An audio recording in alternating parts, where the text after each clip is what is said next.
नमस्कार, मैं हूं विनय सिंह। एल ख्यांगते से 28 जुलाई के शाम को सीआईडी पूछताछ करेगी और उसमें ये देखेगी कि क्या इन्होंने विशेषाधिकार का प्रयोग करके क्या चिट्ठी जो थी वो एजेंसी को दिया था। दूसरा कि क्या इनको जानकारी थी कि ओएमआर सीट बाहर जा रहा है। आज खुद एल ख्यांगते ने भी सारी चीज़ों को बताया और कहा कि वो कहीं से इसमें दोषी नहीं है। उन्होंने कहा कि हो सकता है कि जिस समय वो पदभार लिए उस समय उनको एजेंसी की जानकारी नहीं थी।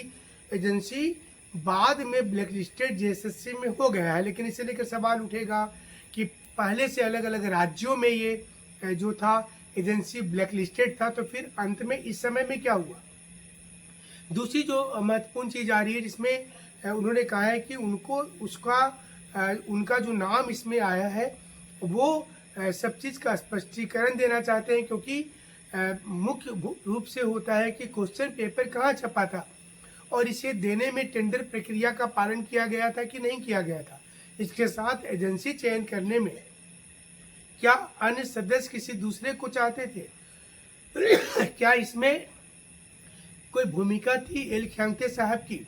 इसके साथ साथ एल ख्यांगते से ये भी पूछा जाएगा कि जो स्ट्रांग रूम होता है जिसमें क्वेश्चन पेपर रखा जाता है उसकी पासवर्ड किसके पास होती है, उसका चाबी किसके पास होता है, किन परिस्थितियों में इसे खोला जाता है, एग्जाम के दौरान क्या ये खुला था, सेंटर जब अलॉटमेंट हो रहा था तो क्या उसमें किसी प्रकार की कोई गड़बड़ी हुई थी, क्या सेंटर देते समय इन चीज़ों को देखा गया था।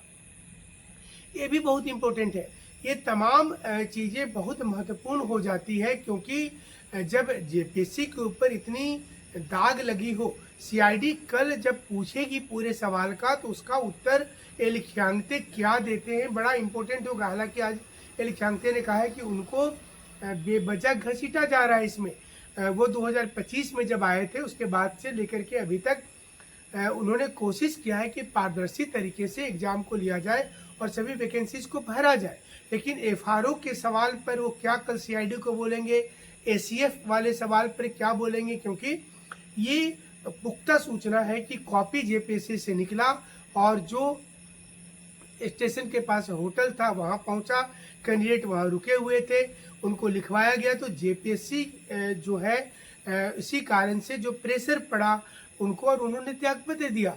तो आज उन्होंने सीआईडी के पास जाने के पहले ही ये सारी चीज़ों को बताया है। अगर सीआईडी को कल डाउट होता है कि उनकी सहभागिता है, उनको जो अभय कुमार तिवारी के साथ उनकी कितनी बार बातचीत हुई है, बीच में ये भी आया कि वो विदेश गए एजेंसी के पैसे से, उनका त्रिपुरा और अन्य नॉर्थ ईस्टर्न राज्यों में भव्य आलीशान मकान बन रहा है, ऐसी कई न्यूज सोशल मीडिया में आ रही है।